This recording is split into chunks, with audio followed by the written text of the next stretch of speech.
Welcome to the grand finale of the AIT.live virtual town hall forum powered by Open Society Initiative for West Africa, OSIWA. I am Nnaji. On this segment, we will dissect, anatomize, and examine the topic, economic implications of the new normal post-COVID-19, anticipating revolution in digital economy, business re-engineering, international trade, travel, and effects on the global economy. With over 5.8 million plus confirmed coronavirus cases and over 360,000 deaths globally, the threats of the coronavirus pandemic transcends beyond only a health crisis, but a human crisis, an economic crisis, a humanitarian crisis, a development crisis, a job crisis. As nearly we're seeing many jobs being lost right now. Taking a look at what is happening right now in the world, nearly every industry from travel, finance, arts, entertainment, manufacturing, logistics, retail, restaurants and dining, Silicon Valley and technology, sports and fitness, utilities, as well as government have been negatively impacted by the disease, and businesses are losing out on cash flow, have started laying off workers. This pandemic shows that we are all at risk because we are only as strong as the weakest health system. Not only has there been irreversible change to societies worldwide and tragic loss of life, businesses and economies worldwide have been faced with significant challenges. Assessing needs and priorities and mapping them out over time can help government, businesses and individuals respond to a new normal as the coronavirus disruptions require changing the normal order of action. What will the next new economic normal look like? What will it require? How do individuals, businesses and the global economy change to fit the new order? These are some of the questions that my eminent and most distinguished panelists will provide answers to. So let me with all pleasure welcome my respected and illustrious guest on the AIT.live Town Hall forum. I am pleased to introduce our virtual panelists. I will start with Stan Ekeh, who is the founder and chairman of Zynox Group, which has become one of the most innovative ICT platforms on the continent. Stan Ekeh serves as the chairman of Konga, an indigenous e-commerce platform, after Zynox bought 99% of Konga's total company shares. Stan Ekeh, as a serial digital entrepreneur, reshaped the publishing and advertising space in Nigeria and has helped some African countries to make changes in their electoral processes, including Nigeria. Welcome to you, Mr. Stan Ekeh. I can see you. Welcome to the panel. Thank you very much. I welcome Abubakar Suleiman, the Managing Director and Chief Executive Officer at Sterling Bank PLC. He is a seasoned banker. Abubakar Suleiman has created a niche in the fiercely competitive financial industry landscape. His career traverses leadership roles in financial advisory, treasury, asset and liability management, risk management and strategy. He is known to providing innovative responses and solutions to complex problems. Welcome to you, Mr. Suleiman. Thanks for joining us on the Town Hall Forum. Thank you, Nancy. All right, I'm not the only woman on this panel today. I have another respectable woman with us on this panel. She's Toyin Sanni, the Group Chief Executive Officer of Emerging Africa Capital. Her past roles include Group CEO, United Capital PLC, CEO, UBA Trustees, UBA Global Investor Service, CEO, Cornerstone Trustees, and AGM FBN Trustees. Welcome to you, ma'am. Thank you for joining me on this Town Hall Forum. So there's gender sensitivity on the platform. Welcome. Thank you, Nancy. And I hope I bring more than my gender to the panel. Thank you. Welcome. I also welcome Iyinoluwa Aboyeji, the founder Flutterwave, which provides payment solutions for businesses anywhere in the world. He is a co-founder of Andela. Iyinoluwa was named as a World Economic Forum Global Shaper in 2012. Welcome to you, Iyinoluwa, to the Town Hall Forum. Thank you very much for having me. And it's co-founder of both companies. Yes. Thank you. JJ Omojuwa is the founder and chief strategist at Alpha Reach. He's one of Nigeria's digital media companies. He's an author. His book, Digital, The New Code of Wealth, broke social media and sales record in the first month of release. Omojuwa is on the board of several companies and organizations. Welcome, JJ. Thanks for joining us on the platform, on the Town Hall Forum today. Thank you. I'm pleased to be here. Michael Oluwagbemi is the co-founder and executive partner at Lofty Inc., Allied Partners, the operator of Innovation Hub based in Lagos, and Lofty Inc. Capital Management USA. He is with me here in the studio. Welcome to the program. Thanks for having me. Dr. Tochukwu Nwachukwu is the Chief Executive Officer at Preston Consults, a performance-focused economist and public policy expert. He has variously served as a special assistant in financial sector to the Nigerian president, technical advisor to the DG of the Budget Office, and head of economic intelligence and research in one of Nigeria's largest banks. Welcome, Dr. Tochukwu, on the panel. Thank you, Nancy. All right, this is our August panel, so we hope to keep you up to speed with the topic in just a bit, but you are all welcome to the AIT.live virtual town hall forum powered by OSIWA. You can join us and send your comments and questions to all our social media platforms at official AIT Live. That's on Facebook, on Twitter, on all other social media platforms. You can also use the hashtag that will be put on the screen shortly. Let's quickly take a break. When we return, it will be time for us to delve into the conversation. To stay.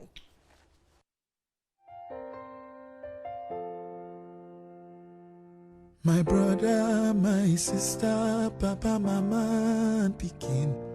Corona, no big pass us. We go fight time, we go win. As long as we remember to always do the right thing. Wash your hands, love each other, we go win. Corona, na the virus, we dey worry human being. You no get let go, but it dey waka from person to person. But we fit beat time, we fit stop time if we maintain good hygiene and practice social distancing. We go, we know. No shaking hands with your neighbor. Blow them a kiss from afar. Use soap and water to wage war. Let's show we are special, we're courageous, we are awesome human beings. We dey super, we get power, we can conquer anything. If we hear word and obey laws and exercise discipline, wash your hands, love each other, we go, we know.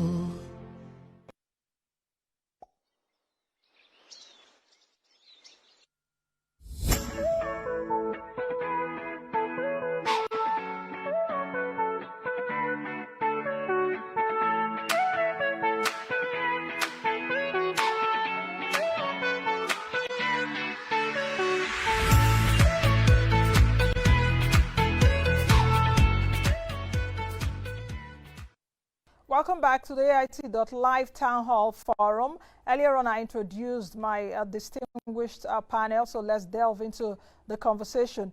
I'll start my questioning. Let me start by asking Leo Stan, who happens to be the father of technology in Nigeria. Leo Stan, if you're there and if you can hear me, we have never before attempted to shut down the modern global economy, much less reopen it in the setting of an ongoing pandemic. At least since I was born, I've never heard such a thing. How do you think that coronavirus has changed the world permanently?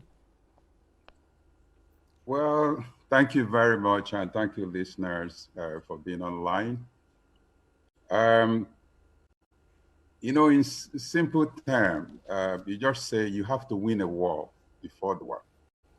In the last 25 years of my life, I've told Nigerians that if you don't have technology independence, you don't have independence in 21st century. And this is where we are.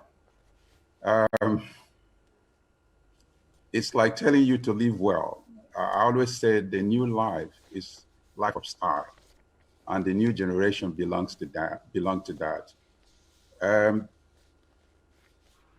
what we're experiencing today is what has been existing, but we call it the new economy.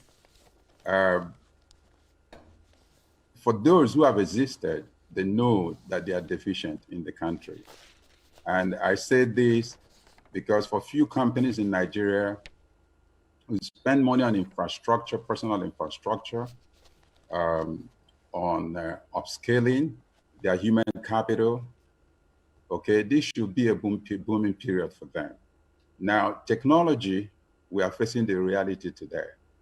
Schools, our children are studying in other countries, including Ghana, but we can't study here. Why? Just simple technology, power,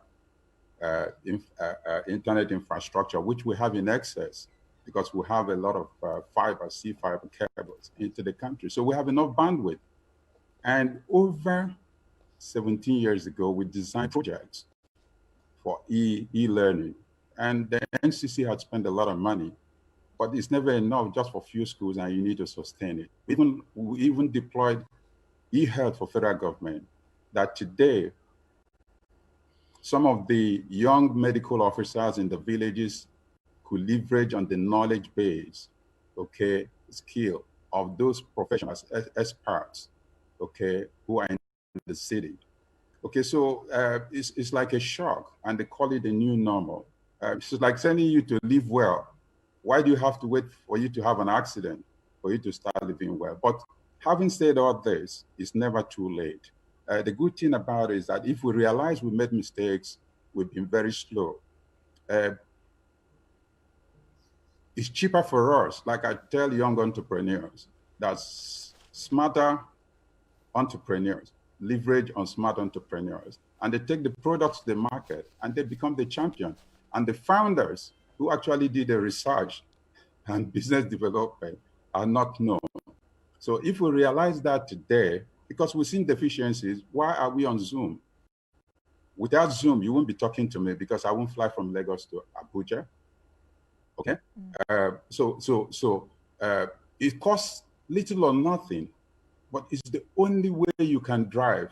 Now, a lot of companies, I walk into some companies, they don't deploy enterprise application. How could you be using Excel to do your accounting? What of analytics? A whole lot of things will change, whether you like it or not. A lot of companies will die. And if you look at the fundamentals in Nigeria, they are weak, but very, very cheap. So it's like telling your child today, what is the importance of analog phone, landline? Why should he spend money getting a landline? He's not interested in the history of landline. Okay, because of style of living in 21st century. So we're going to see huge disruption because we are just starting. We should have done this as a lifestyle. Okay. Okay. Okay. I think I've gotten your intro. I'll come back to you in a bit in terms of what you just said, the kind of disruptions we are going to be seeing, and if we are indeed ready for those disruptions. If we are ready for those disruptions, how are we going to adapt to those disruptions? Let me come now to Abubakar Suleiman, who is the Managing Director and Chief Executive Officer of Sterling Bank PLC. You are CEO of a bank, a big one at that matter. How has coronavirus changed the world, and has it changed it permanently? I think we can all agree that the world has changed permanently. I think the debate now is the extent of the change. In other words, to what extent are we going to roll back some of the changes that we've seen, and which of them will accelerate further? What do I mean by that? We have argued, consistently argued, that we can achieve a lot of efficiency, at least in banking, if we migrated our customers to alternative channels, because we lack the infrastructure. We have issues with mobility, traffic, and therefore the cost of serving customers in branch was very expensive. And we have made this argument forever. The infrastructure exists, the solutions had been built, but the migration did not happen. People were stubbornly stuck to their ways of doing things until they had a lockdown and they were all compelled to function differently. And many of them realized that they were better off using this platform. So I don't imagine that those people will go back to making the long trip to the branches. I have also pioneered working remotely for a long time now. Over the last 3.5 years, we've worked with flexible workplace and flexible work time. And just a month before the crisis, we introduced a 4-day work week, just as a trial. And the reason we did this was we wanted to demonstrate that people could work different hours, work away from the office and achieve the same objective. So we believe this, but the virus and the pandemic has compelled us to experiment, and there is no going back in that. The bigger question, though, is at a global level, are we going to get back to a point where international travels, for instance, would return to what it used to be? Are we going to see tourism return to what it used to be? Is the demand for commodities, specifically oil and gas, is it ever going to go back to what it was? My suspicion is that a lot of this will never return again. I don't imagine, for instance, that between Boeing and Airbus, they will sell 2,000 aircraft year on year for the next decade. Chances are that the next year and a half or 2 years, they might not even sell half of that. So these are major changes that the world has to be ready for. So no, the world is not going to return to what it used to be, but there are other indirect outcomes of this pandemic that could even be more damaging. So for instance, on the back of this pandemic, the crisis between the US and China has escalated. And part of that is a total disruption of the trade, international trade as we know it. What we might see here, some people have termed it deglobalization. But what I see is a decoupling of the economies if we're not careful. And that decoupling has significant consequences for China, because if they can no longer be the factory of the world, how do they maintain the kind of growth that they have done historically? On the other side, on the Western front, how does the quality of life, how can they continue with the quality of life that was enabled by cheap output from China if they start to decouple and localize production? So these are significant consequences. And of course, if we then see a global economy that sort of slows down on the back of these two events, what does it mean for the demand for commodities?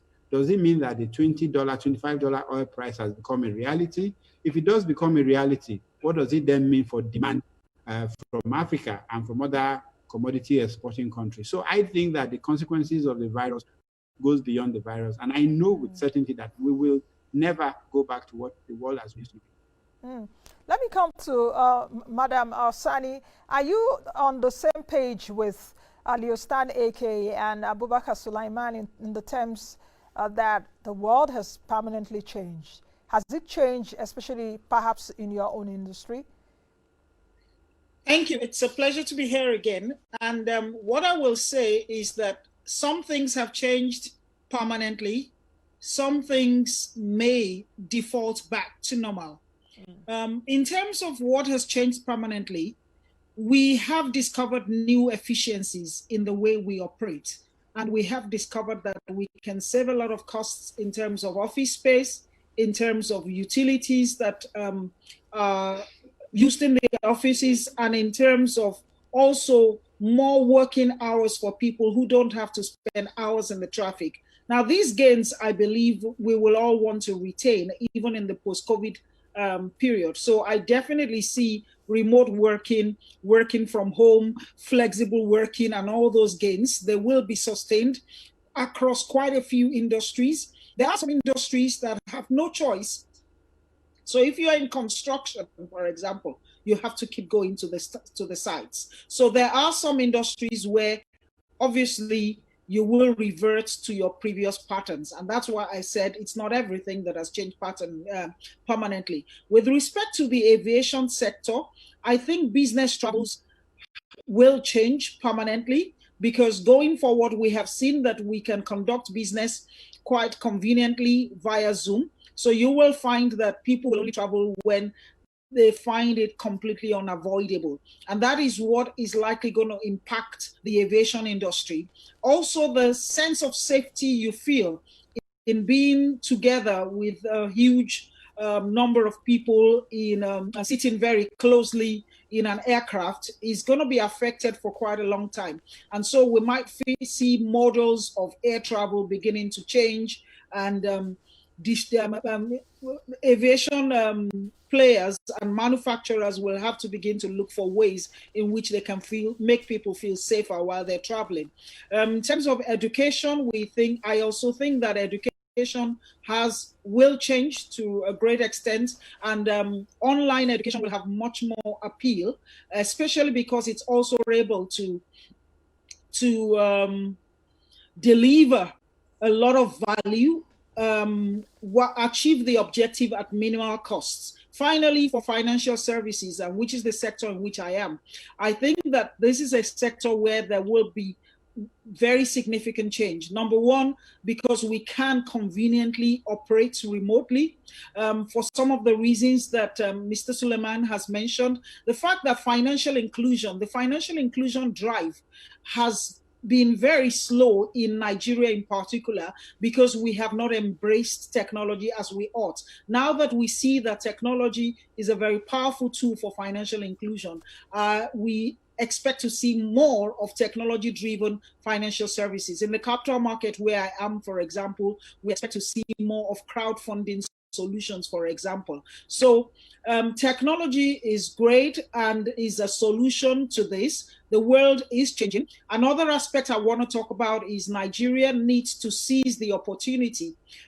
that have been exposed by the fault lines in the supply chain and over-dependence on China, for Nigeria as a government and the people and of course the manufacturing sector, to take advantage of government incentives and beef up our industrialization, so that we can provide alternatives to companies across the world who are looking for alternative destinations for some of the inputs into the supply chain. And when you remember that cost of labor, for example, is very cheap here, there should be an opportunity for us to take advantage of that. And finally is our people. Our investment in people, health and education needs to go up, because our second greatest export to the world is actually human capacity. It's the people the services. So these are opportunities that I think as a nation we should take advantage of.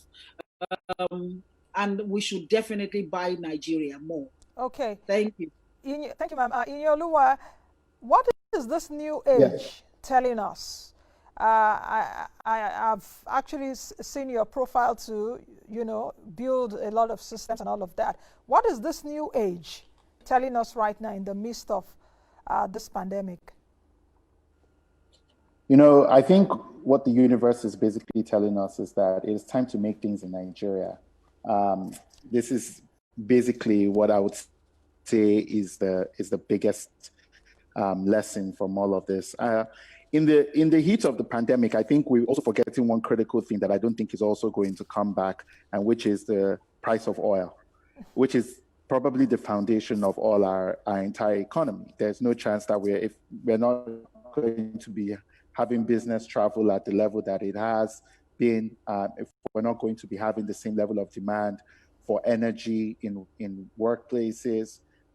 Basically, what that basically means is that all prices are going to remain depressed for a long time, and that threatens the foundation of our entire country. And we're going to need to find very quickly an alternative to what we've always known to be the way our country works, which is all wealth is, digged up from the ground at incredible human expense, exported, we get dollars and we share it every month. That model is completely gone for the rest of time.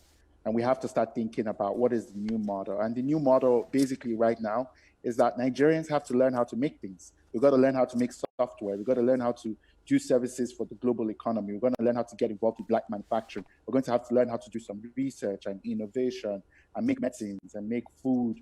We have to learn to make things. And I think that's really going to be the focus of any serious government over the next 20 to 50 years. How do we get Nigerians to make things? We've been exporting human capacity. We can continue to do that, but even that is not going to be enough. How many human beings are we going to take out of the country in a period of heavy anti-immigrant sentiment and a struggling global economy? Impossible. All we have to do is figure out in Nigeria, how are we going to invest in the people who make things and teach our kids how to make things? How are we going to build infrastructure that makes it easier for people to make things in Nigeria? How are we going to change our government's mindset so that they can start putting policy in place that makes it easier for people to make things in Nigeria? There's no more oil to share. And even if there was oil to share, money alone, as we've learned from this crisis, cannot save us. So we all have to be focused on how can we make things in Nigeria. All right. JJ, let me come to you right now. Because of this pandemic, we've seen an accelerated rate at which people work from home, that's remotely, schooling from home, what have you. Do you think that this change has finally come to stay? You're schooling right now in the UK. You're doing remote schooling, isn't it? Technically, I'm not doing remote schooling. Okay, you're schooling from home. Yeah, the situation, 2 weeks to the end of session, then Okay. it became remote, but technically it's supposed to be face-to-face schooling. But the beauty of it is that the reason why it was quite easy for UCL and a lot of schools in the UK, and I'm sure maybe also in the United States and the likes of Singapore, to make the transition is because they already had a system in place to make things like that happen. Even so, people had an option to school from home. And in addition to what he said about what needs to change, I think we need to pay attention to developing our people's capacity. And this has to go beyond ad hoc ideas that things that happened at the villa where you host Mark Zuckerberg and things like that. We need to build that into our educational system. We need to normalize building entrepreneurs. We need to build a culture where people are allowed to fail and they don't get carried by EFCC. One of the things that I saw recently on Twitter was an entrepreneur in Silicon Valley sharing an experience where they had lost about $60 to $80 million. But that's not the story. The real story was one of my friends replied the thread where this person was speaking to say that if this thing in Nigeria, now EFCC said go they talk this story. And it speaks to our culture, how we don't thrive on failure. We see failure as a finality. And one of the things that happen in Silicon Valley, which is like one of the most thriving places in the world as we speak, if not the most thriving place actually, is that failure is part of the norm. Failure is part of the culture. A lot of people that are very, very successful at building one thing or the other that they are known for, they actually could have they more often than not have more stories of failure. So what Nigeria really has to pay attention to is normalizing this. The world, for me, the biggest thing that has changed is that no change actually happened. We were supposed to be here all along. A lot of the conferences and meetings that happened didn't need to happen. A lot of the times that I traveled from Abuja to Lagos to go and be on TV, or travel from Lagos to Abuja to go and be on TV, I didn't have to. A lot of people that have to travel miles to go do certain jobs, I'm sure by now a lot of these companies have realized it was a waste of people's time, 2-3 hours on the road. So if there was an opportunity in this crisis, of course, it's really sad. Millions of people affected, the millions of people that are, the hundreds of thousands of people that are already dead. It's that there are a lot of things that we should have done a lot longer before now that the coronavirus has now more or less forced upon us. And I think that we should be careful about saying what will change and what will not change. If you asked anyone what was going to happen last year in 2020, nobody would have predicted it. Of course, there were people talking about economies and the world being prepared for a pandemic, but nobody said precisely, explicitly that in 2020, this is what's going to happen. So if there's anything at all, is the human resilience, our ability to actually evolve and our ability to come out of situations like this. And then you can look back 5 years from now, you start to wonder, did coronavirus really happen? Okay. What more can I say? Let me come to you, Michael Oluwagbemi. What kind of different economic mindset do we really need right now for this new normal? Absolutely. There's no doubt that the world has changed, but the reality also is that the world changes every time.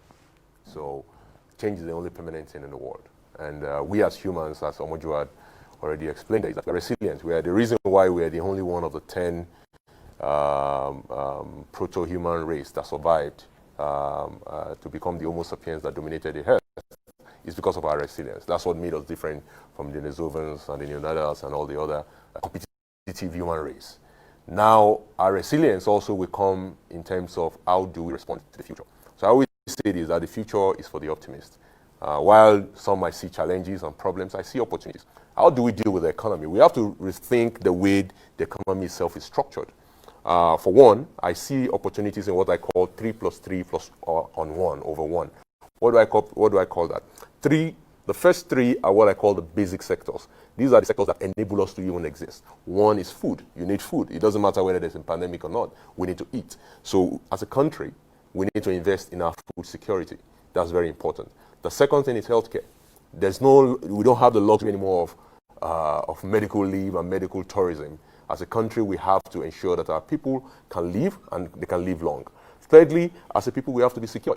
So in all of these, as all of this is going on, maybe for those of my co-panelists and everyone watching, there's an intense war going on at the borders of Nigeria, between Nigeria, Boko Haram, the Chad forces and all of that.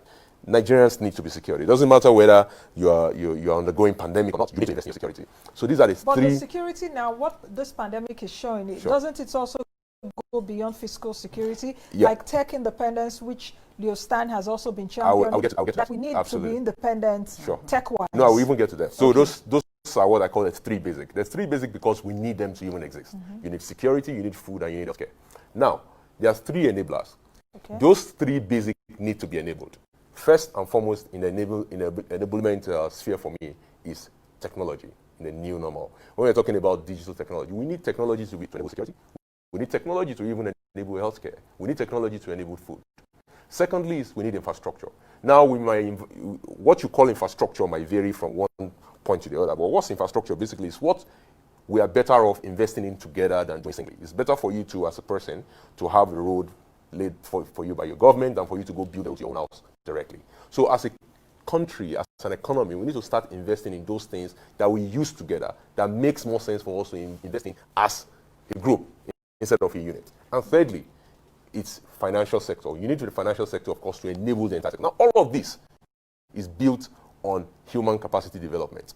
There is no way, as a country, you can develop any of the 3 plus 3 without you having invested in your people. And investing in your people does not mean research, it doesn't mean university, it doesn't mean the big things that, what is fanciful and all that. It means investing in our basic education. As a people, we need to start paying attention to what happens at our primary school level. If you don't invest in your primary school education, you will have lost a whole generation of children that will not be able to enable the 3 plus 3. So as a country, we need to go back to the basics when it comes to investing in the education of the Nigerian child. When you invest in the Nigerian child, especially the girl child, and I say that very, very particularly here, especially the girl child. When you invest in the girl child, you've enabled the country to be able to now invest in the 3 plus 3. You cannot build the 3 plus 3 on nothing, you have to build it on something. And that's based on human capacity development. Okay, Dr. Nwachukwu, what should the economic priorities of Nigeria be right now in this new normal? Because this new normal is also bringing new challenges for us. That means that our economic priorities have got to change. What should that be? I think, first of all, the way in which we do economic planning needs to change. We have to move from the short-term rush of policies in order to provide palliatives and all of that. We've had shocks in the past, and we'll continue having shocks going into the future. This is a very big one, and the effects might last for longer than the previous ones I've had. And that has brought home the fact that we cannot continue to do business as usual with regard to economic planning. We have to move from the short-term policy making that is just very short in horizon, 1 year or whatever, to a more medium-term to long-term planning horizon that will provide for sustainable and inclusive growth. And what I mean here is you'll see a situation, and this has been forced on us. It wasn't a result of any national conference or any technical committee coming to work on anything. It's the stark reality. We're expecting 5.5 trillion naira from oil revenue. We're not going to get more than 1.5. So it is stark reality. The government needs to change the way it does things. So you will see going forward an increased you'll see a situation where we'll stop paying lip service, for instance, to the diversification of the economy. We've been talking about this for several decades, and we haven't really achieved it. Yes, we've made some little progress here and there, but you see this pandemic forcing on us the reality that we cannot continue this way. Our economy cannot shut down and open up on the basis of what happens thousands of kilometers away from here. So we're going to see a situation where government begins to look at, government and individuals really working on the agriculture sector. We've had a lot of progress already made there, but we'll see increased emphasis there. We'll also see increased emphasis on the manufacturing sector. And in all of these, you'll see that we won't be looking just at being primary producers, because that also has serious implications when there are shocks, because even if you produce primary products, you can't sell them like we found with oil. And so we're going to be seeing a situation where the entire value chain will be looked at in entirety, right from the producers all the way to the consumers, including the processing and all the other ones that come in between. We're going to see a situation, and it's already, the government tried to remove all subsidy, for instance. In 2012, there was chaos everywhere. Now it's been removed, or it's being talked about being removed, and nobody's saying anything, because everybody sees the stark reality that we cannot survive as a nation if we continue spending 1.5 trillion or 1 trillion or whatever in fuel subsidy. We'll see a situation where people will no longer find it difficult to accept an increase in payments, in paying cost-reflective tariffs, for instance, for power. We've seen that for us to survive as a nation, from agriculture to manufacturing to education to every single thing, and we're moving now from analog to digital increasingly. You cannot do that without power. And so we'll see a situation also where people will be ready to take more sacrifices, as the government is also making sacrifices. The people will be more inclined to making sacrifices to make the system work. Okay, let me come back to Stan Ekeh. Talking about those disruptions, do you think that we really have a chance to stand in the midst of those 2019 disruptions? If we have a chance, what's giving us the edge? If we do not have the chance, what are the deficiencies? Well, the disruption, thank you very much. The disruption is across, including in religion. When you have human capital, smart human capital, if you give me the Amajiris who are condemned today as beggars, if you've interacted with them at dawn, these are very smart people.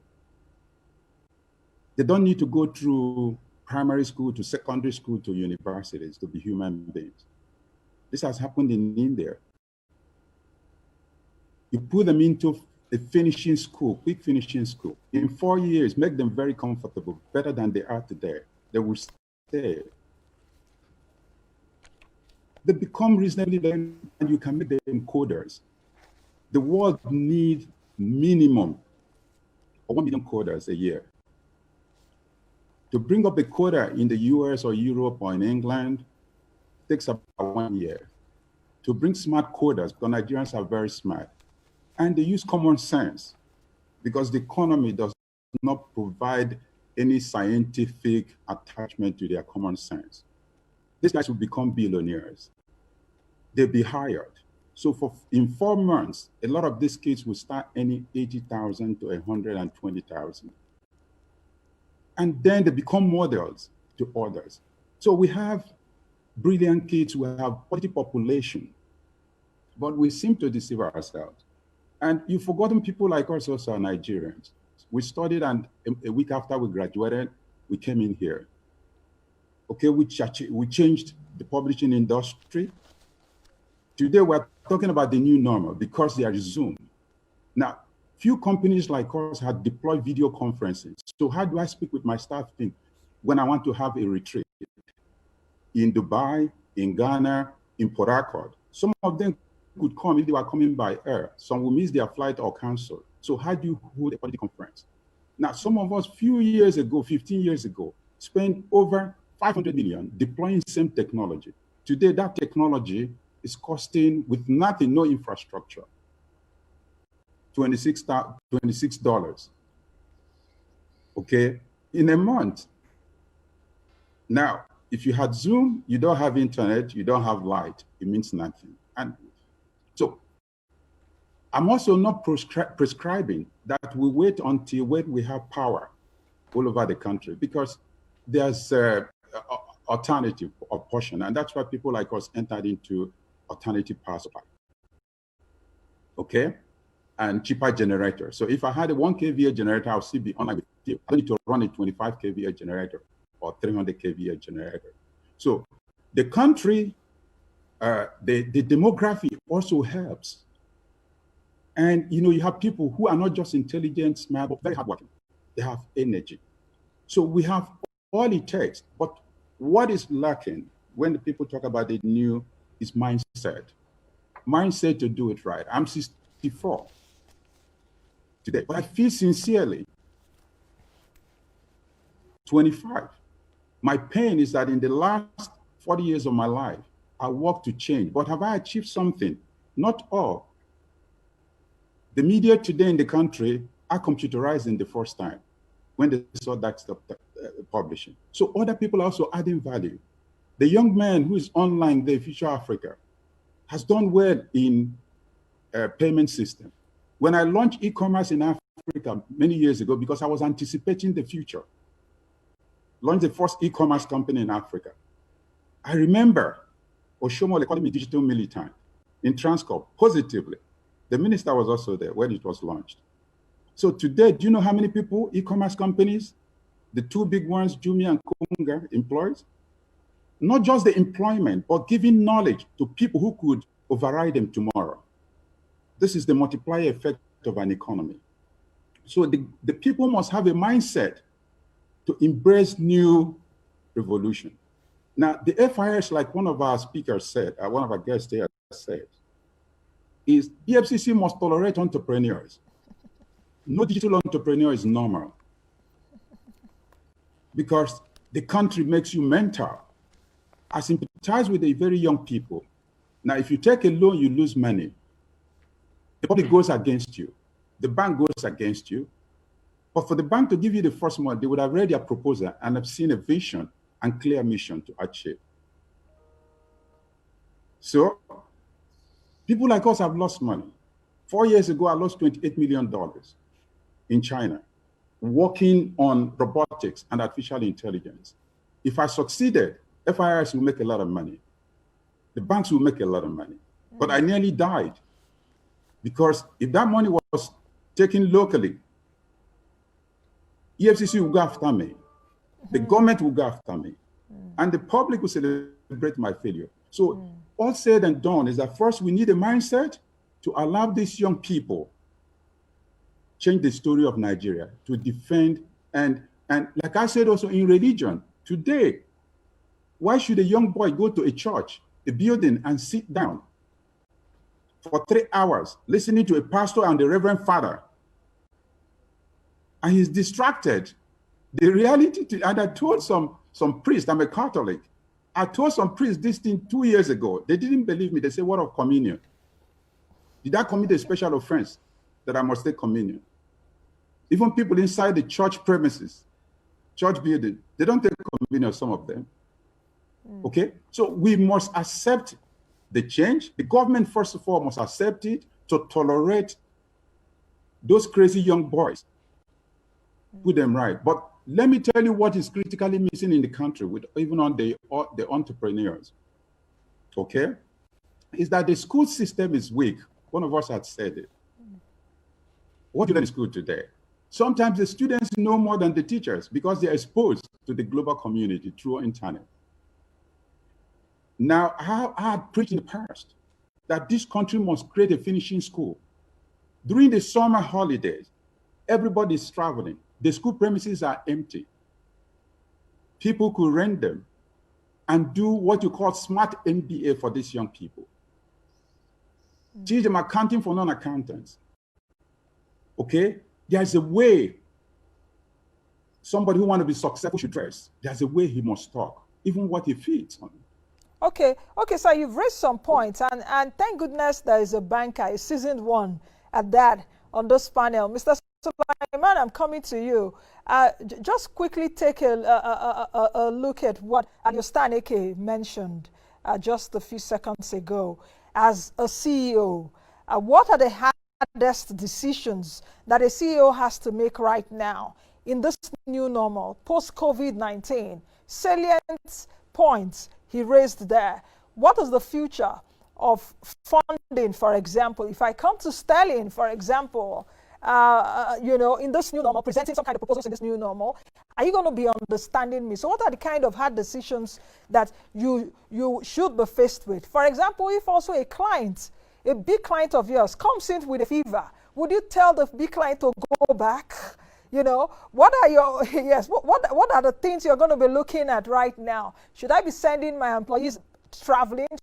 Should they be going marketing? How should my employees return back to their desk? So I wonder the kind of decisions you'll be making right now where you are. Thank you very much. If my wife walks into my study with a fever, I'll ask her to go back to her room. So I don't think there's any client that is big enough not to be asked to isolate if they have, if we suspect that they might be infected. This is about life, so we're not negotiating this, and it's just the right thing to do. Luckily for me, I have quite a few entrepreneurs right here, so it's a good time to have a conversation around funding. We make one really, really huge mistake. We think that the bank are set up to fund venture capital, entrepreneurship. So when we have an idea, we go to a bank. It's wrong. It doesn't work like that. Banks are specifically set up not to fund that kind of idea. That's just the truth of it. And I've been explaining this to young people over and over again. Here's why I say that. The money that the banks have has just been placed there by you, and you want it in 30 days or in 60 days or 90 days, period.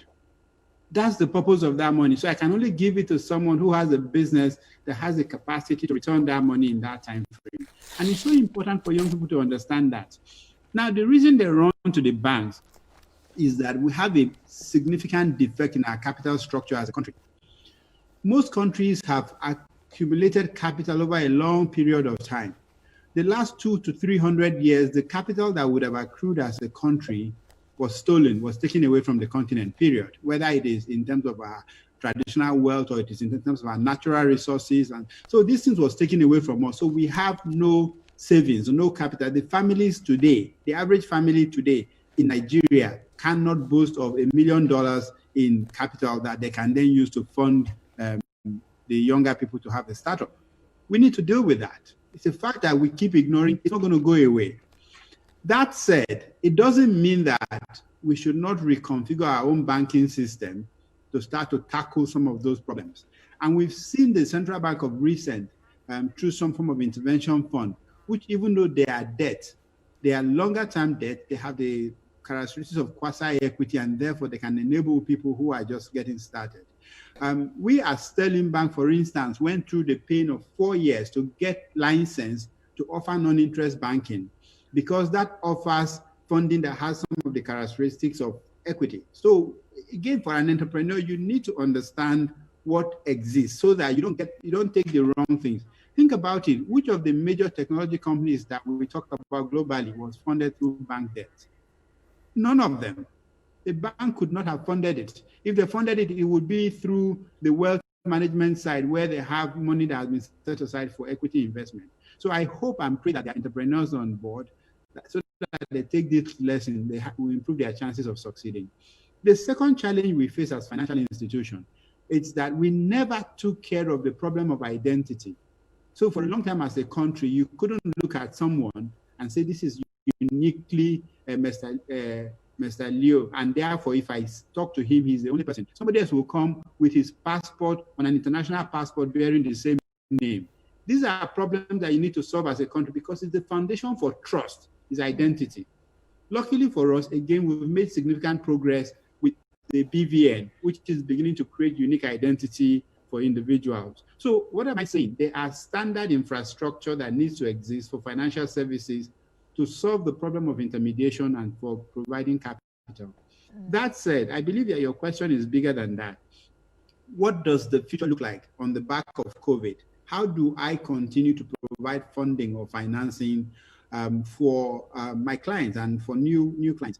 The reality is that the gaps that made it difficult for us to lend and get our money back before, this is the time for the government government to take a very strong stance.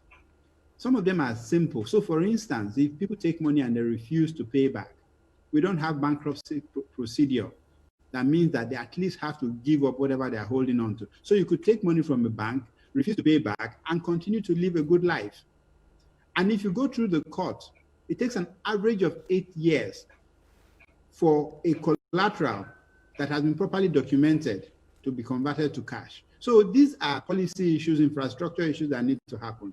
That said, obviously, for as long as government offers the window for banks to lend to government, which is risk-free, it is tax-free, and the return is significantly high, the motivation to lend to commercial entities is lower. It's just natural human behavior. People can say, luckily, that gap is opening up now. If you take risk and you lend to commercial entity, your returns are way higher now than the current treasury bill rates. So yes, if a big client of mine came into the building with a fever, I will turn him back dutifully. And I would recommend that they consider taking a test to be sure that they are not infected. Not just even your client, even your ordinary day customers. Anyway, let's quickly take a break now. When we come back, the conversation will still be on. It's getting interesting. We will delve into the second half of the Town Hall Forum. You're watching AIT.live Virtual Town Hall Forum. Let's quickly take this break. We'll be right back.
All right, welcome back to the AIT.live Virtual Town Hall Forum. From 12 to 1, we've tried as much as possible to look at the economic implication of post-COVID-19. What would the new normal be? This second half, we would try as much as possible to look at the possible solutions. But let me come to, because we've seen a lot of your questions, let me quickly address one of the questions coming in from one of our viewers, talking about what the global demand, that's demand and supply trends will be. So Dr. Nwachukwu, if you can quickly take that. Well, in terms of global, let me start with demand, the global demand trends. For now, during the lockdown, it's been very seriously depressed, which is why we're having the economic backlash anyway. But as economies begin to open, and we are seeing some of them in Europe, in the developed world, reopening, even though they are phased opening. Even down here in Nigeria, we're also seeing a phased opening. And the reason for that is because there is need to balance the health risks with the risk of the economy collapsing completely. So the demand is going to remain depressed for a while. But of course, we need to also dimension it. Some sectors are actually witnessing increased demand as we speak, precisely because of this pandemic, while others are completely have zero demand. So we have that whole spectrum. So demand is going to remain weak. As we get into the new normal post-pandemic, we'll see certain industries coming out tops, certain industries surging, whereas some others would actually either die off or will reduce in terms of their prominence. So in terms of demand, it's definitely certain sectors of the economy would witness increased demand, like we're seeing in the technology space. There's a huge surge in demand. Even within the digital economy space, rather, it's the different subsectors. Some are witnessing increase in demand, while others are witnessing a fall in demand. So even there, we have to dimension it. Then in terms of supply, also, it's the same. If there's a lockdown, you cannot even produce, so you cannot supply. Supply chains are completely disrupted.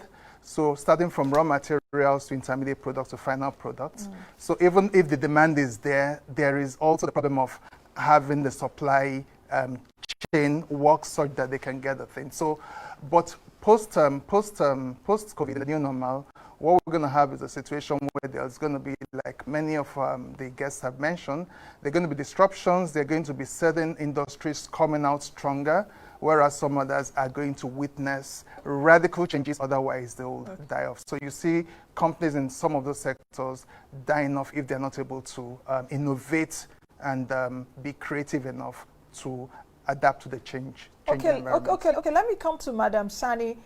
From an investment perspective, where would your money go to now? Yes, from an investment perspective, where will your money go to right now post-COVID-19, especially with what we're seeing from global central banks, our central bank to here. So where will your money go to? Thank you, Nancy, for that excellent question. So the first place my money will go to in a time like this would be agribusiness. Food and agriculture-based products are what I would like to call defensive, in the sense that even when the whole market heads south, they remain largely in demand, because when, after all is said and done, we still have to eat to live. And the significant opportunities exist for Africa in terms of, for not only to be food sufficient, but for us to actually export more food and also to process our food so that we can get more out of the value chain. Now, beyond that, I would be investing in the healthcare sector, because again, in Nigeria, we have grossly underinvested in healthcare. And that is part of what we are all facing now. Now, with COVID-19 exposing to us how we cannot actually depend on international healthcare facilities when we are in a crisis like this, I anticipate that there is a lot of room to invest profitably in that sector. The third thing I would put my money in, of course, is ICT. Everything is going to be technology driven. So even the retail chains and consumer goods and everything, I will be putting my money in anybody that is in that space and is driving it through technology. So data services, telemedicine, every aspect of these three segments that I've talked about right now that is driven by technology, I will put my money in. Okay. That brings me to Iyinoluwa. What kind of startups are we going to be seeing right now post-COVID-19, since COVID-19 is giving us, is reshaping society in the way we are not accustomed to.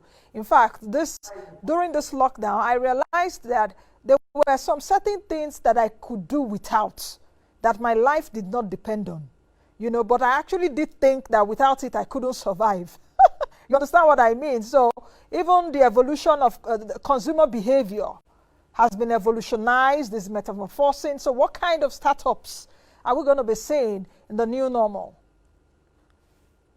That's a great question. One of the things that we do at Future Africa really is to identify the innovators that are building these companies. But I think the bedrock of whatever startups that we're going to see is that they're all going to be focused on what kind of challenges do we face coming out of this crisis, right? Because the only way to get out of this crisis fully is for us to build our way out of it. So we're going to see a lot of startups kind of tackle the big challenges that many of the other panelists have mentioned. In healthcare, we're seeing amazing work being done in diagnostics. We're seeing amazing work being done in, particularly in molecular diagnostics. So, for example, we're investors in a company called 54Gene. 54Gene is the only, I believe, still the only privately licensed molecular lab in the country.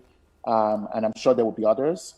We're also investors in MDAS, medical devices as a service, diagnostics as a service, which is investing in that molecular diagnostics. One of the things is if people can't go to hospitals for fear of getting infected and they have to depend on telemedicine, they obviously have to have high quality diagnostics to support them. And this is going to be a very important area for us to invest in. Another area, just like one of the other people mentioned, is in food technology.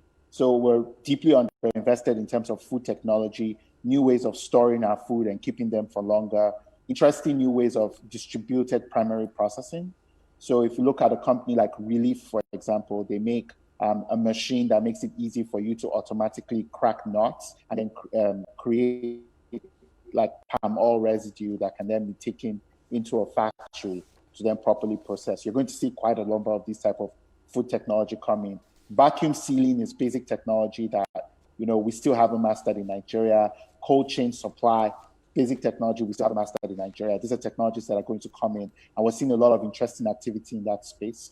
And that's for the hardware side of things. There's obviously the software side of things. As companies start to digitize, they look at remote work, there's obviously going to be an increased interest in looking at new forms of what I call workflow or work process. So for example, we've seen companies in the legal space start to digitize that sector and provide work tools for lawyers. There's a company called Next Counsel in that space that we're looking at very closely. There are companies there are companies like in the banking space that are digitizing the banking process itself. You're going to see more of that coming out. More investments in technology talent, more investments in products to enable these industries, more investment in broadband and data. You're going to see a lot of that. So there's quite a common sense stuff, even down to, something as simple as if we're even going to have kids now start learning from home, they have to have laptops, they have to have phones if they're going to engage in market movement, engaging in retail. Who's manufacturing that in Nigeria? I'm sure Mr. Leo Stan of Xenox has a huge opportunity there, maybe to increase capacity and work through some kind of special financing programs for computers and laptops for the regular people. So there's a lot of opportunities that we are looking at. But the bedrock, like I said, is how do we build out of the challenges that we have? How do we create a brand new kind of economy? And just one more thing is, and it's an underinvested area, I have a very firm belief, and this is one of kind of the things I'm personally working on, that we're going to see new cities emerge from this crisis. We cannot continue to subsist in a country where a fifth of the country is in one state. And particularly as changes in remote work happen and people are starting to build out of the crisis, when you have people's salaries in your office, they can't live in Lagos. That's just a fact, right? They have to find other places that are more affordable for them to live, especially now you free them from the shackles of the office. So we're going to see a corridor actually grow and emerge from this crisis. Perhaps people are going to move to other states. I've personally placed a big bet on states in the South. I'm sure there are. Okay. Okay, we'll come back to you in a bit. We'll try to reestablish connection. That is one of the side effects of technology, and perhaps Mr. Leo Stan should be answering that in a bit, because challenges also come with, this technology. But JJ, let me come to you right now and ask you the question about how you think perhaps the youthful population in the country, Nigeria is a youthful country, how the youthful population will embrace this new normal. How can they navigate from the old normal to the new normal, having in mind that there is an uneven digital access? There are opportunities that will come with digital access, but there are also problems, so that the problems at the end of the day are not more than, the solutions that we get. And I hope you understand my question. To get people to, not just the young people, also the general population, to get them to embrace a new norm, you have to stop saying do this or do that. You have to create the enabling environment for that. And so the first thing is you increase their capability to do that. The second thing is you provide the opportunities for that. And then the third thing is you provide the motivation for that. If you make all of those three factors available, people will automatically switch to the new normal. I can give an example. It's not enough, for instance, to say, don't run through the express road, right? If you haven't built a pedestrian bridge. And then if you built a pedestrian bridge, if you don't build one that a person living with some disability can use, then you've not given that person the opportunity to do that. You're talking to us here in Abuja. There are limited bridges. Yeah, I speak to Nigeria specifically. Like they say they built a pedestrian bridge and people cannot, even for when they build, there are people that are not able to even access it. So it's not enough to complain that people are not taking up a new opportunity, or they're not paying attention, or they are not interested. If you're trying to change people's behavior towards another level, towards a certain expectation of change, you have to increase their capability to do that. That's human capital development. And a lot of the speakers have already insinuated that. Then the other thing is you have to create the opportunity. One of the ways of creating the opportunity, for instance, is to, he was speaking about access to broad internet, to broadband. You have to get out of the way of laying fiber optics across the country. I like that Ekiti, Katsina, Kaduna has removed the cost of right-of-way completely. These are things that really, really have to happen if we want to do that and make sure that it spreads across the country. That's creating the opportunity. The motivation the motivation automatically kind of happens sometimes when people see people like Leo, they see Iyinoluwa, and they see all the big people making it in that space. They are automatically motivated. But motivation would be wasted if there are no opportunities, and it will be virtually impossible if they don't have the capability to do that. A lot of these people that we see on our streets that are not able to join the formal economy, the Almajiris that were mentioned earlier, they see the good things of life. They want the good things of life, but they don't have the capability to access those good things of life. That was what Leo said earlier. It's about lifestyle, that we are transiting to a life of lifestyle. So there's a role. We have to be intentional about it. We have to ask ourselves, how do we put... So one of the things that they say about Nigeria is our population. Nigeria has 200 million. Depending on who you speak to and what time of the day you ask them, they give you all sorts of numbers. But one thing that doesn't often get said about that number is that number doesn't have capability. Anybody that runs a company in Nigeria will tell you their biggest challenge is not really and truly power. Their biggest challenge is finding the right people to fill the places that they want to fill. One of my friends just set up a company, a media company. She's hired people, and now they've come into the company, and it's looking like they cannot even do the things that they claimed they were able to do. So we need to start from there. And then when we start from there, we need to create the opportunities for that. We need to build the culture for that. We need to build a mentoring system for that. We need to build the right tax system for that. The tax system in Nigeria is not good for this kind of industry, because government is looking at it like a rent system where normally the rent system of commodities like petroleum and things like that is you wait for people to go and make the money and then you tax them. But this digital industry doesn't work like that. You actually find a way to make them thrive. You find a way to make them grow. And then when it happens, you just make your money. It's not, I can't even say it's like blood money, because blood money is a myth anyway. It's like a money tree. You can't imagine how much the US government makes from the likes of Apple and Amazon and Google and the likes. But they had to, first of all, allow for them to try. They had to, first of all, create the environment for them to do that through all sorts of subsidies that people would never admit, but the subsidies come in different ways, and that's what we must do. Create the capability for people to be able to do these things, create the opportunities for them to do it, and then put incentives in place for them to be motivated to do it. And then everything will just happen. It's easier to make people do something when you create the environment for them to do it, rather than just scream and say, do this and do that. Okay. Michael, because this is the solution time, because even from the submissions, I'm getting the solutions to what we're discussing. So what are your perspectives? Absolutely. At Lofting, we are focused on the future and on the opportunities. What is it with all you tech guys? Well, future.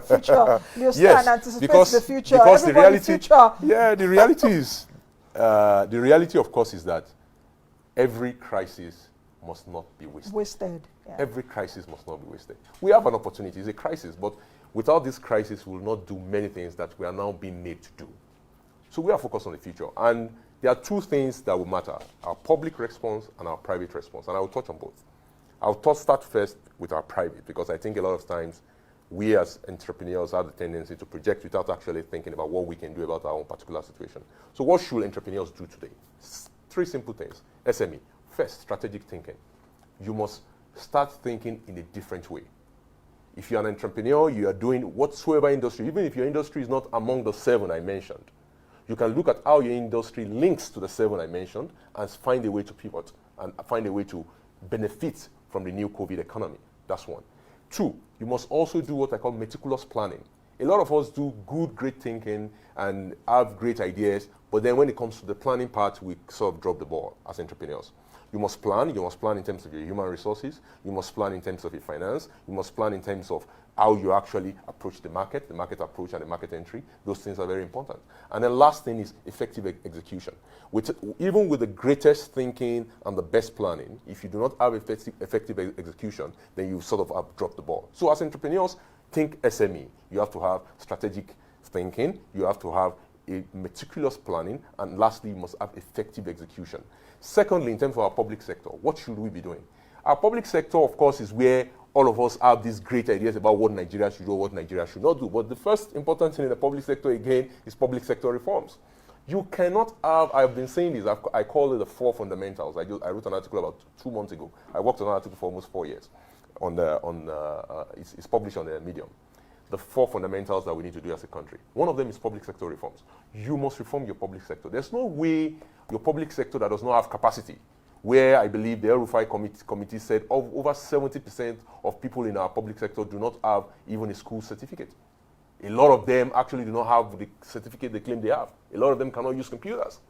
So you must have a public sector that actually responds to this to the modern economy. That's one.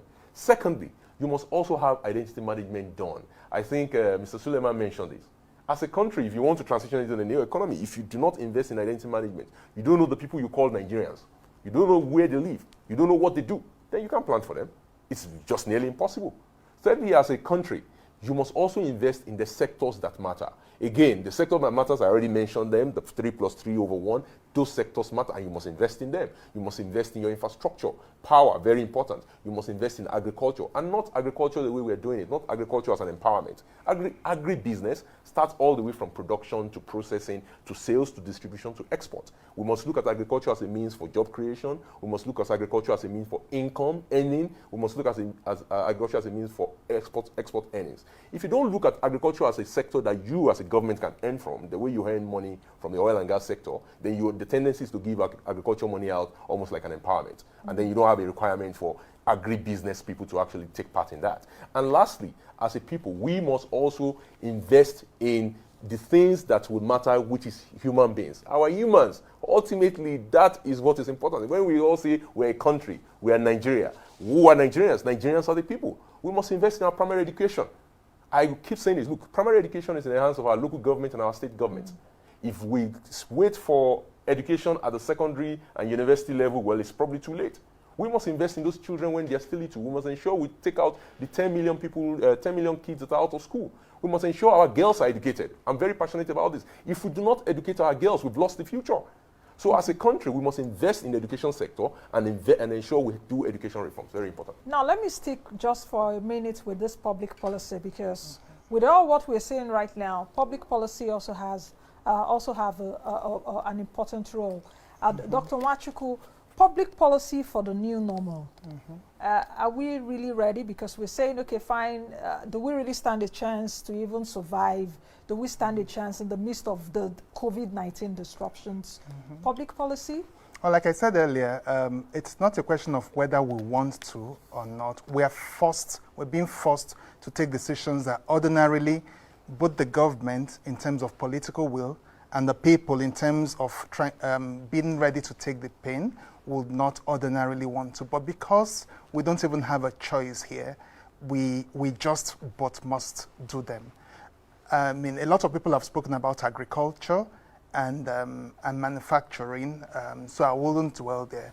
But one of the things I want to mention, one of the areas I want to mention is the area of proper policies. This government came in 2015 with a strong push for putting in place social investment programs.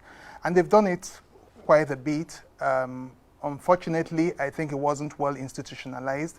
In the second term now, they've set up a ministry to coordinate all of that.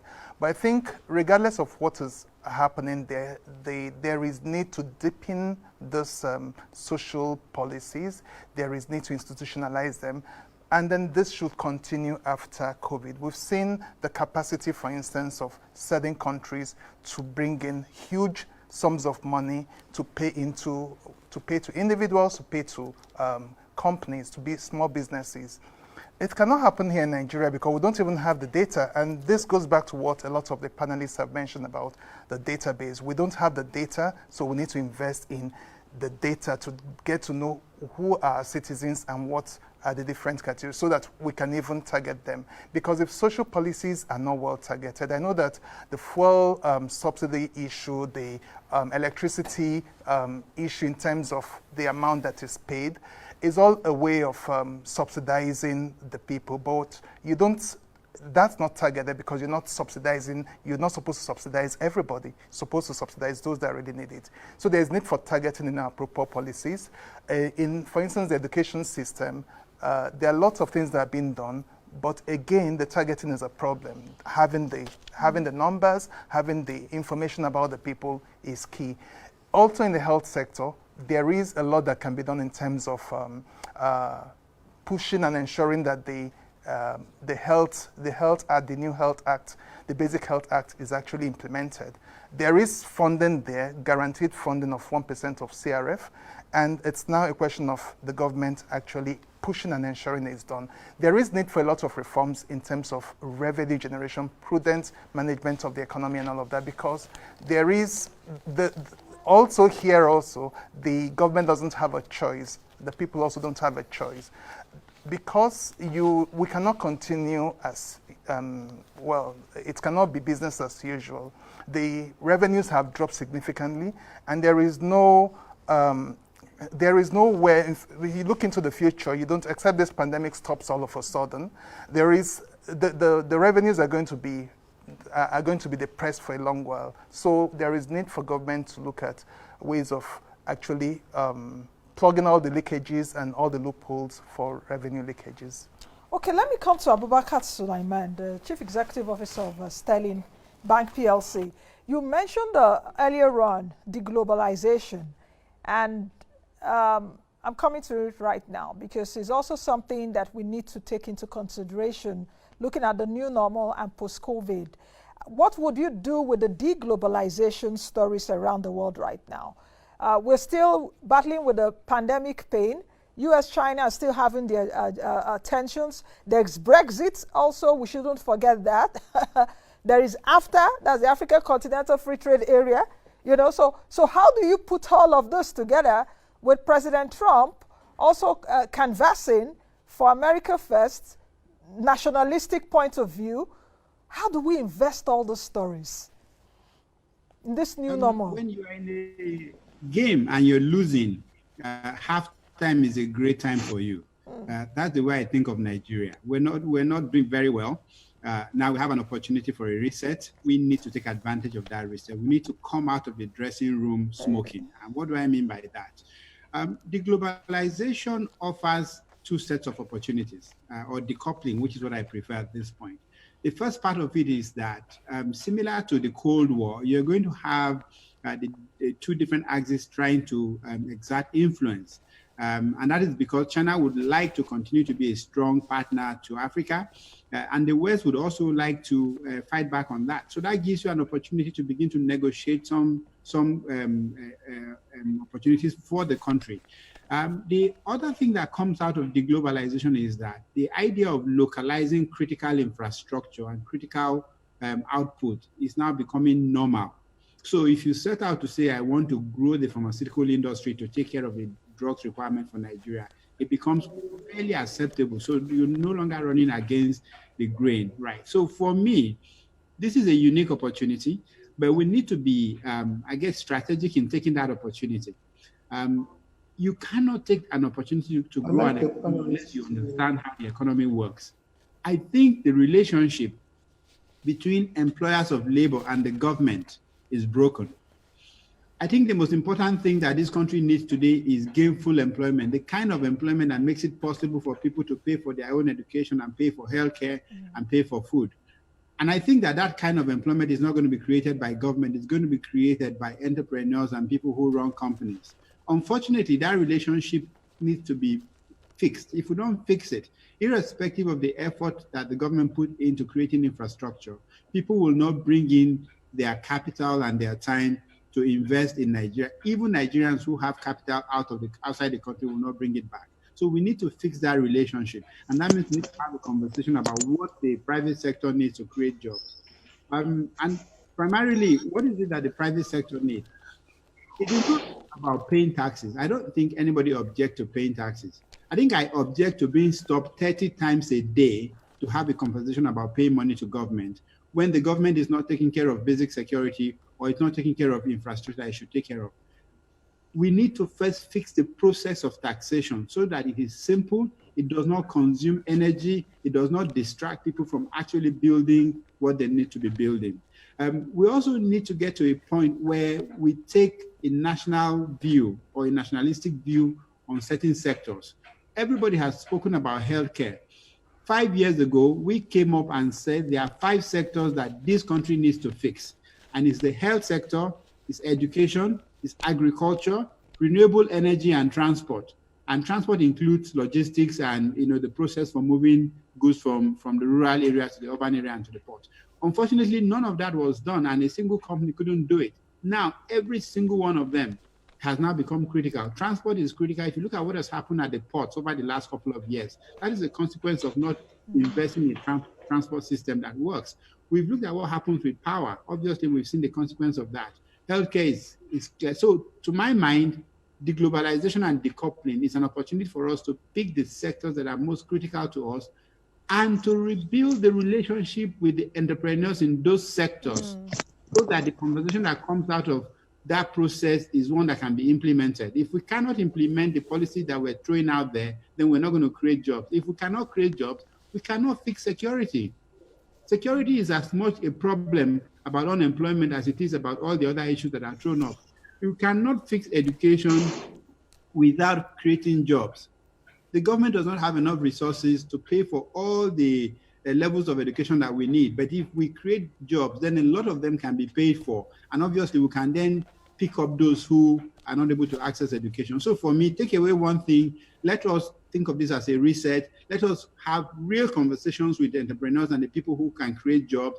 Let us give them the support that they need so that we can start to create jobs and start to localize or produce the things that we need. Stan, over to you. How do we how do we create these jobs? Well, frankly, I see.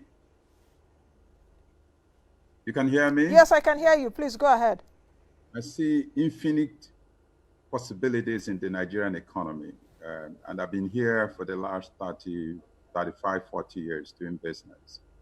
Let's take example. When they said there's somebody announced in government, we're expecting, was a big news, 1 million face masks. That was even an insult to the person who announced it. Why do we need a first man from China? Do you know the quality of production in an emergency? The decency of the environment?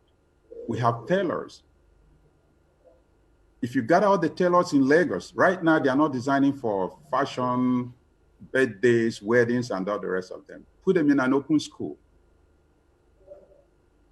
and give them electricity. They already have the sewing machines.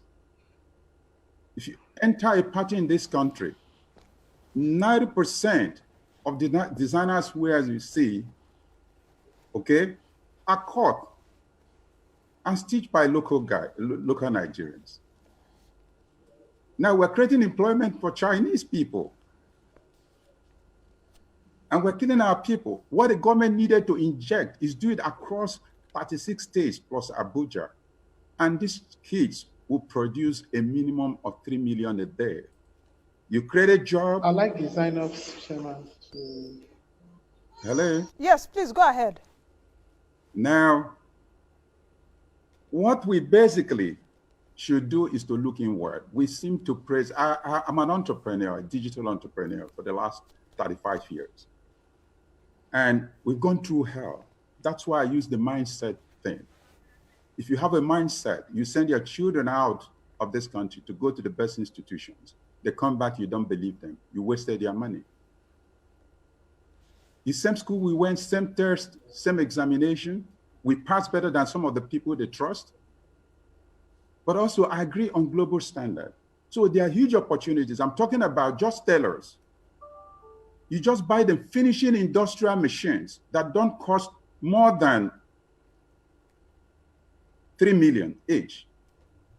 Now, what you see is a cluster of industries. So you have the people stitching, you have the people packaging, they'll come on their own and pay the rent. You have the people dry cleaning, and then you have people supplying materials. You have created a huge business. The people doing the carton, like one of the gentlemen said here, packaging material is an issue right now. So you created an industry. Now, after the pandemic, what you get? All schools, public and private, they all wear school uniforms. Some of them are imported from China. So these tailors will start stitching school uniforms on sizes, tie, socks, underwear. Now, what you do globally today, that's why I say smarter people learn from smart people, but take the glory because they're able to go to the market. Now, people will send their brands to these centers. You create your brand, send it to this center, give them the materials, they stitch for you. They have more than enough business 24 hours. These are opportunities.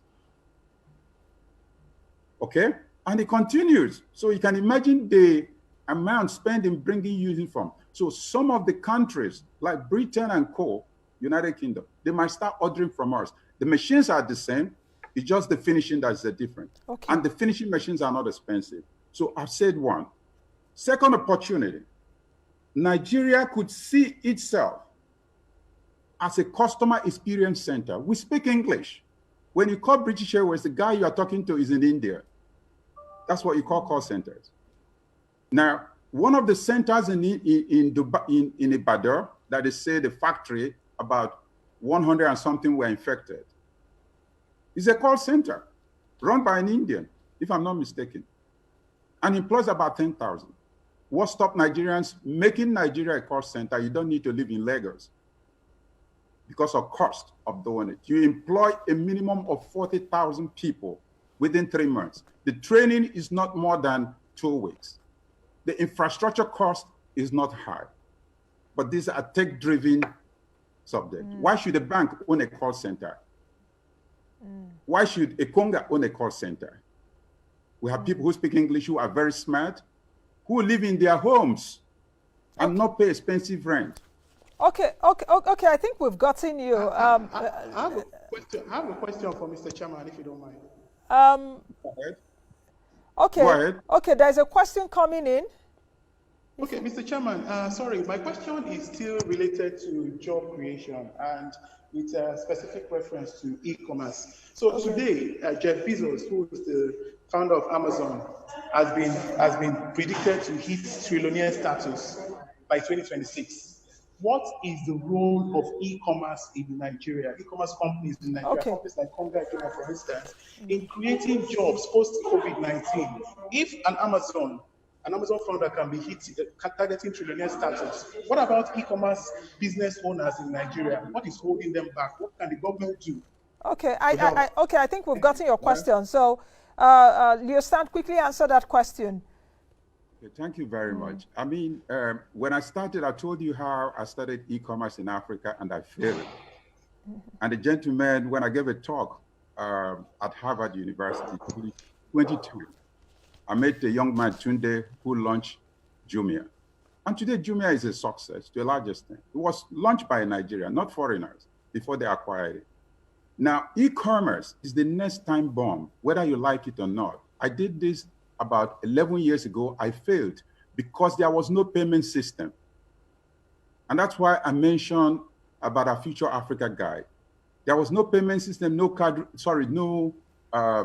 debit cards, no credit cards. An entrepreneur is not perfect. After 18 months, we shut down. Before the Jumia and the Konga came in, and then Udala came in. And before we acquired Konga. Now, what have we done? A lot of people don't understand what is e-commerce.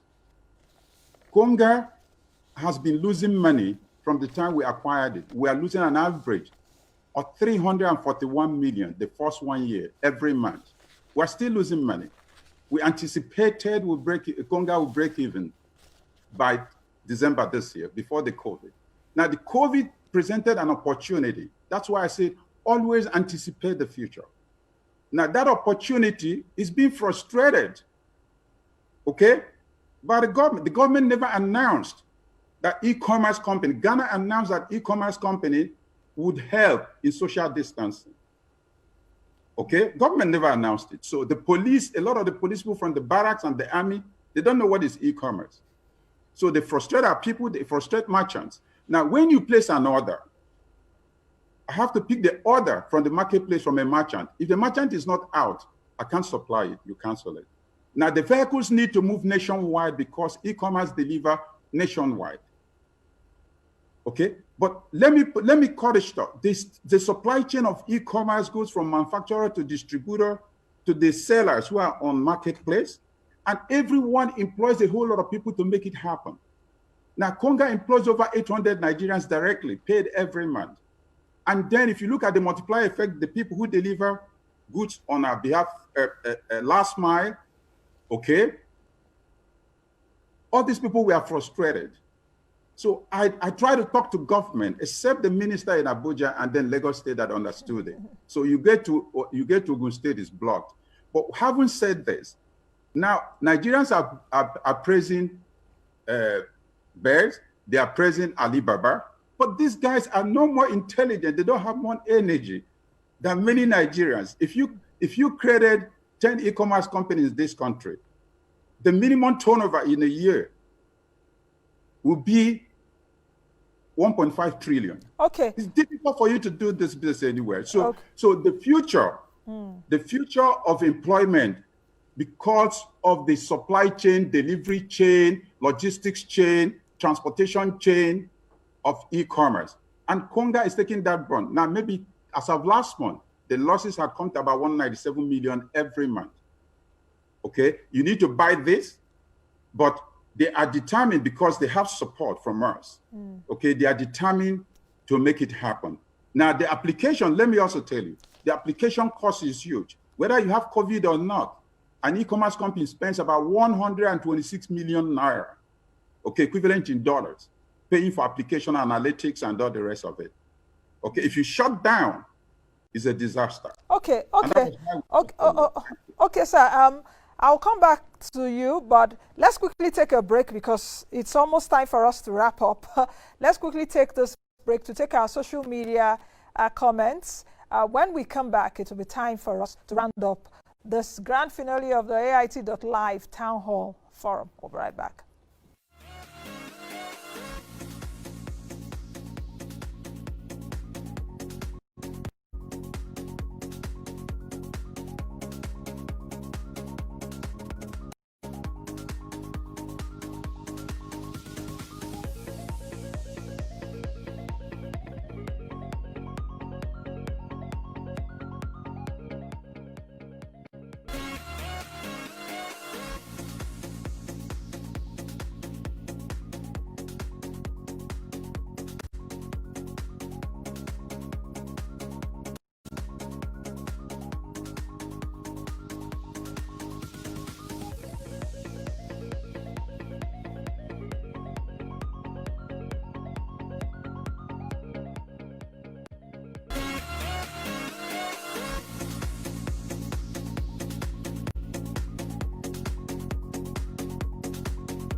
All right, welcome back to the AIT.live Town Hall Forum. This is the grand finale. Quite interesting conversation over the last 1 hour, 45 minutes. We just have about 10 minutes to end at this Town Hall. We've been talking about the economic implication of the post-COVID-19 normal. What would the new normal look like? And indeed, if we are ready for the new normal as individuals, businesses, and as a government. All right, just before we go to our virtual guests for their concluding remarks, Doctor, we've been talking at least in the last 1 hour, 45 minutes. Solutions have also emanated. I guess that people that have also been watching us would have gotten some kind of smart ideas, since I have a lot of smart people on the panel. You know, so what's your own concluding remark, even as we play in this global economy? Well, I think basically it's obvious that there is a new normal.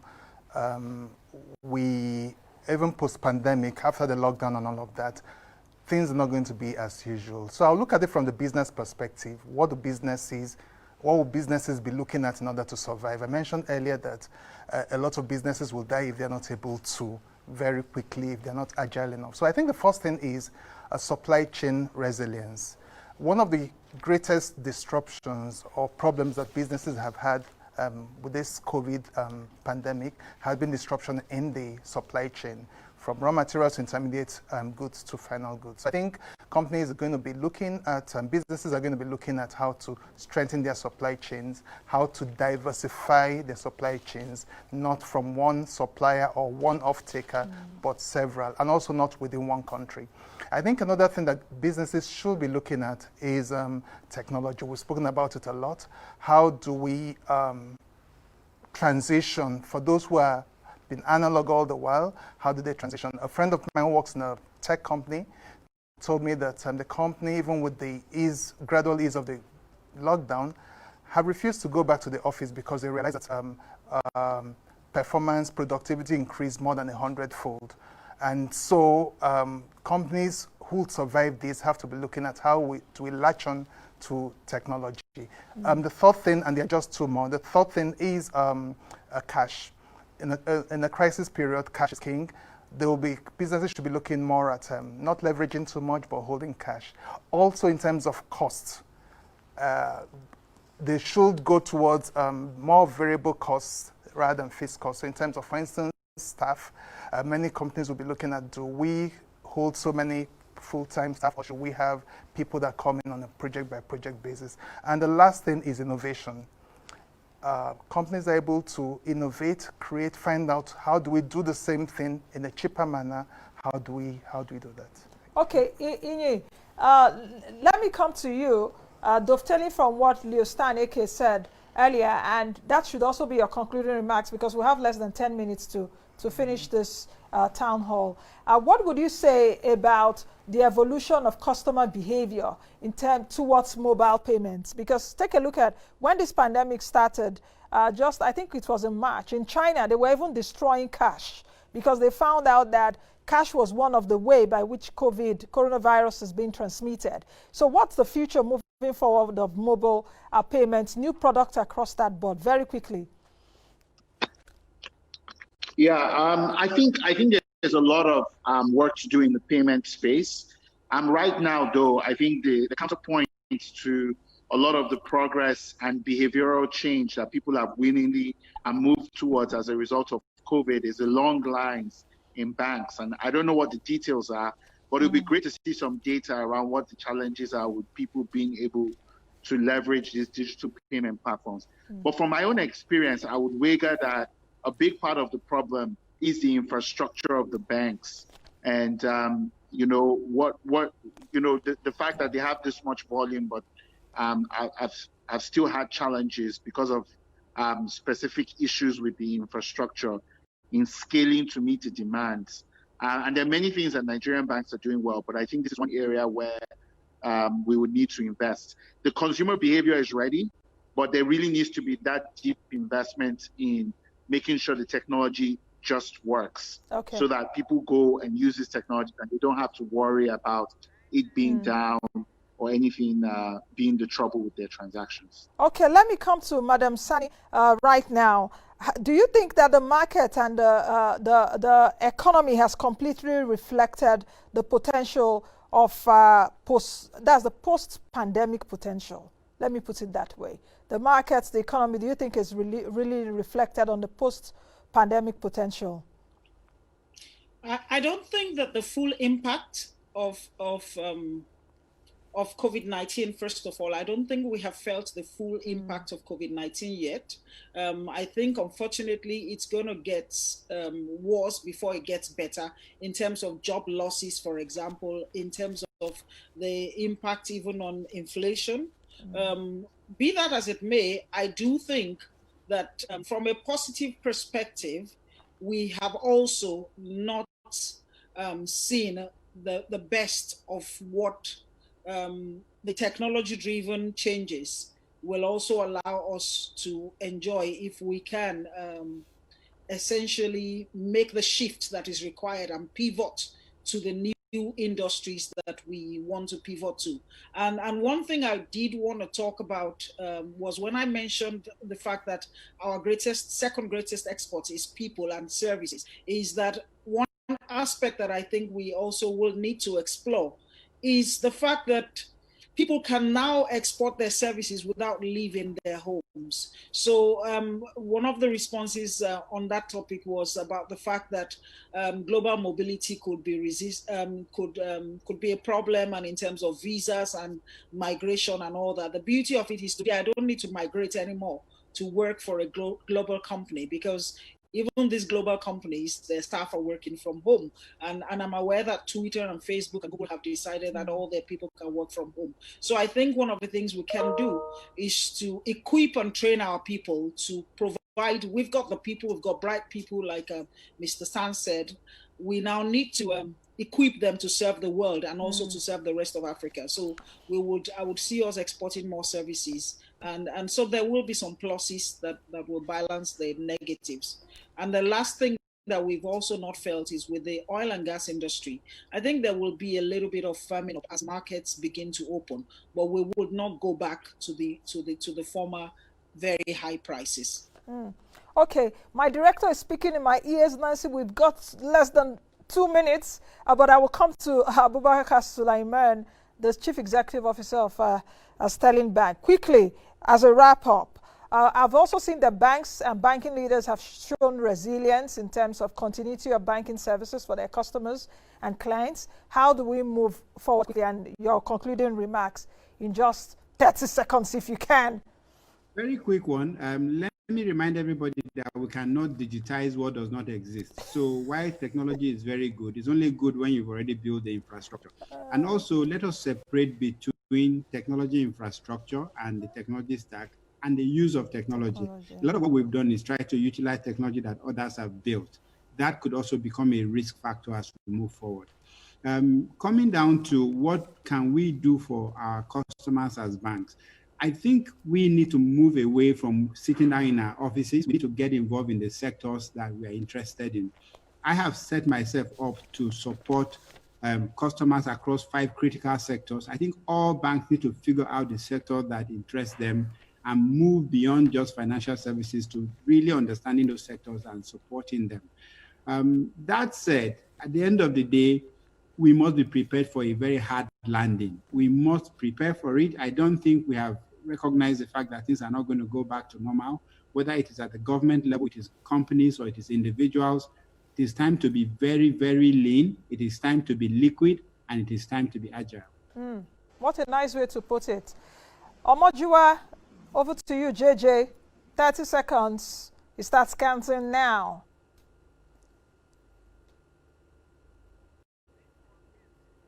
Okay, JJ, you need to unmute your audio. I'd say, okay, yeah. In closing, we need to drag government along. It's quite clear that government is very much behind when it comes to this conversation. It's very impressive that we have the right people doing the right things. We need to continue to drag government along and hope that eventually government policy and government action and the political culture will help the industry thrive. Okay, thanks, JJ. Michael, your final thoughts? Absolutely. I think our challenges before, the generational challenge that we face as a country, before the crisis and after the crisis, is actually the same. For us, it's job creation. Every generation of Nigerians have a particular challenge. The challenge we had before the COVID crisis was that we didn't create enough jobs. The challenge we have today is we are now even further behind in terms of job creation. So as a country, we need to focus. We need to focus attention on that job, that singular metric, job creation. And I think that to do that, we must have partnership between the private and the public sector. And you cannot have that partnership unless there's genuine conversation and there's genuine intention on both sides to ensure that Nigerians get the jobs they need in order to live a good life. Okay, Leo Stan, 30 seconds, final word. Finally, I just want to express a little bit of caution while we are adopting the new normal. You don't set all your customers to work from home if you don't have the right infrastructure. And there should be a culture to work from home. The family must understand that you are being paid, okay, while you're sitting at home. You can't be babysitting and working for a company that pays you from 8 to 6. That is one. We also should not copy funny models from abroad. If you also note, 40% of successful entrepreneurs in Nigeria did not go beyond standard 6, elementary 6, or primary school, what you call it. 35% of them who are successful or perceived to be successful, okay, stop with school start or GCE. The other 25%, okay, are the mega new business people. So what I would say technically is that we should discuss our model. It's not just a business school. Take statistics, data is king, and then look at what works for you. Okay. I think we'll leave it at that. What a way to leave it. Nigerianize our model, like I always say on my show. Let's get a model that is Nigerianized. Not everything should be copy and paste. I want to most sincerely thank my panel today. This Town Hall Forum has been so explosive, it's been so educative and knowledgeable. I will start my thank yous. Abubakar Suleiman, the Chief Executive Officer and Managing Director of Sterling Bank. You've been so sterling on this panel. Thank you very much, sir, for joining us. I've also been joined by Stan Ekeh, the Chairman, Zainos Group, the founder and Chairman of Zainos Group and Chairman of Konga. Thank you also very much for your insights. Madam Toyin Sanni, an African investment banker of repute, the CEO, that's the Group CEO of Emerging Africa Capital. Ma'am, thank you also for your time. JJ Omojuwa, thank you for your time, the founder and chief strategist of Afroreach. Iyinoluwa, thank you also for your time. Iyinoluwa Aboyeji, the founder of Flutterwave. It's been so nice having you all join us virtually. Thank you. And to my studio guest, Michael Oluwagbemi, the executive partner at Lofting, thank you so much for your time. Dr. Tochukwu Nwachukwu, thank you very much. You're welcome. Also for your time. That's the much we can take. This is the grand finale. I hope we've been able to make your day or your days and weeks since we started this town hall about 3 weeks ago or so. So it's the end. But you just have to join us again next Tuesday when I and my colleagues that have anchored this town hall forum will be together again to give you up to speed what we actually got from this town hall. Would also transmit it to the authorities. Would also want to hear from you. The audience will be engaging with all of you. From all of us here, the production team of AIT.live Virtual Town Hall Forum is bye-bye for now. Have a fantastic day. I am Nnaji.